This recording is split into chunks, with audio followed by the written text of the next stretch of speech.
I wanted to show you what I've done. This is 2023 Sahara.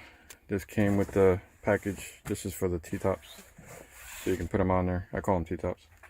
First item that I installed, this shelf. Got it on sale. Great shelf so you can put bottles and leave them rolling around in the back. Second item that I did was, like I mentioned, tinted all the windows all around. I'll have to show you a little bit better. The third item that I did was I'm installing the door sill protectors. So you can see they came without them. Here's another one.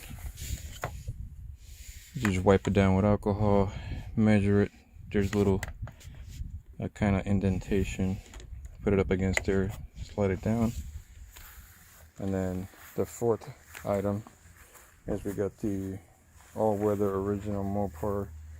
Here's the old ones. Here's the new ones with the little, what do they call them? Dinosaurs.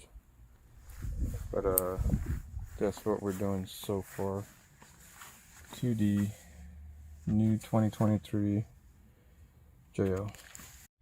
Look what's coming on the channel. 2023 Jeep Sahara.